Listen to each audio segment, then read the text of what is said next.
In the viewing public to let everyone know of a timeline of events to a tragic incident this afternoon and what took place and what our part involved in it. I come to you with heavy heart, knowing everybody involved in this incident and a young man who lost his life tragically today in our community. The Bradford County Sheriff's Office last night responded to 4597 Southeast 137th Terrace, Starke, Florida, known as the Lincoln City area, right there close to the Lost Valley Campground area, in reference to shots being fired into an occupied residence and an unoccupied vehicle. Officers responded to that scene. Investigation revealed that at least two subjects fired a .22 long rifle and 9mm rounds at a residence and a vehicle. The subjects were possibly driving a dark or maroon-colored four-door car, was the information. Deputies stayed out there on that crime scene until approximately 8 a.m. this morning, exhausting all leads. It was realized that the majority of the rounds struck the bedroom of one of the victims at that location, who was not home. Therefore, it was suspected that a certain individual located in that residence could have been the target of this incident, since that bedroom area had received several rounds skimming actually the bed at this residence. They did extensive interviews. We issued an intelligence bulletin later this morning that went out. And like I said, about 8 o'clock, that's when they realized they'd done everything they could. Investigators went home, tried to arrest. Other investigators followed up, lieutenant investigations. They worked on an intelligence bulletin and put that out today. Well, today at approximately 12:21 hours on the lunch period time, we received another 911 call, was received at the same address at 4597 Southeast 137th Terrace in reference to a gray in color Mercury Marquis shooting at the residence. Deputies responding to the residence, which the deputy involved, Sergeant Russell Gordon, almost a 9-year veteran of the Bradford County Sheriff's Office, was riding with he was a field training officer for a new officer in training, Deputy Sheriff Corey Turner. They intercepted a vehicle matching the description given. A pursuit was initiated through the city of Starke. Deputy Smith joined the pursuit along with Starke Police Department units. The pursuit came to an end in a grassy area south of the RJE Center in the city of Starke. At this time, at least one subject exited the vehicle and produced a firearm. Sergeant Russell Gordon and Deputy Jeffrey Smith deployed their agency-issued Glock 22 firearms and engaged the suspect, who was struck by the fire. The suspect was identified as Devontae Rogers. It's a young man I know well. He grew up with my son, my daughter, spent lots of time at my house. Fishing, playing ball, great little athlete. It touched home. My undersheriff was his mentor in the Take Stock in Children program in high school. This kid spent a lot of time here with us. I don't know what happened in his later teenage years. He has a great mother. And my heart goes out to the family and the people in this community it's touched.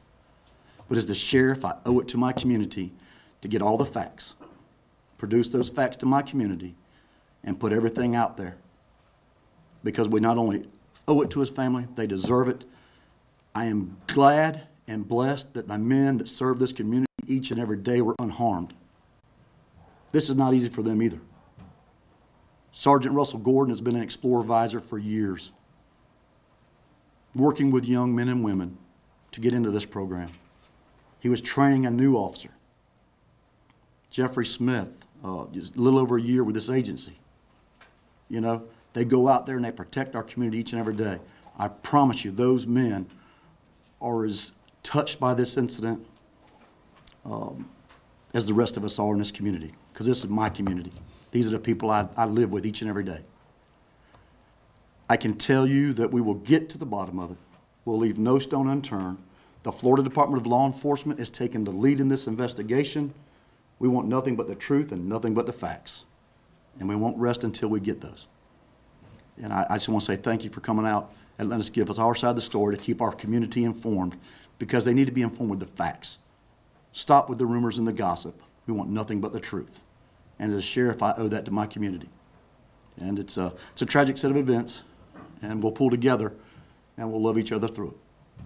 So if y'all have any questions, I'm here to answer. Sheriff, were there any eyewitnesses to the shooting, and did they corroborate what your people have told you? I know that FDLE's leading. I don't want to get into the investigative part of it. I know people are being talked to. I can tell you that body cams involved, dash cams involved. So that is out there. It is recorded.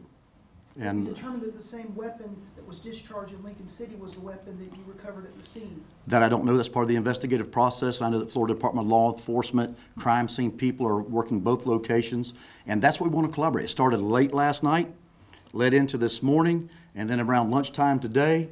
Apparently it wasn't resolved, and I'm just glad that more loss of life wasn't out there, because this house that was shot up, if you've seen where the bullets went through, could have been very, very tragic. I can tell you that we have the driver in custody. I think you'll see it with your information.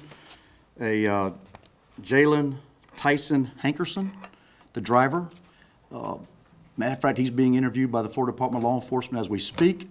There was a third passenger that we do not have in custody. And we'll be getting information and warrants for that individual shortly, I hope, as this case moves forward, because there's another individual involved in this very serious incident. Sheriff, we understand that there were so many kids just feet away from where the shooting happened in that church for camp. What's your policy for shooting when there are so many people nearby? Well, I can tell you this, the building that the actual gym where the shooting took place, we realized that there was actually no kids in that part of the building at the time. They're up in the educational part. Unfortunately, our policy says we shall not do that. But I can tell you this, the bad guy decides where the shooting's going to take place, not the law enforcement. We can only restrain, and they have to protect themselves. And then we'll learn that along the process and the investigative way to make sure they follow policy and procedure.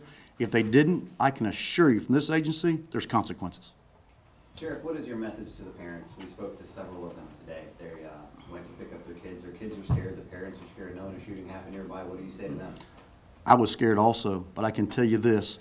We do it in the just of keeping our community safe. That's the reason Bradford County is one of the safest communities in this state, is because we take it very seriously. You know, and it's sad that, you know, and knowing this young man, I know he's probably trying to get to where he knew he was going, someplace that he felt was safe.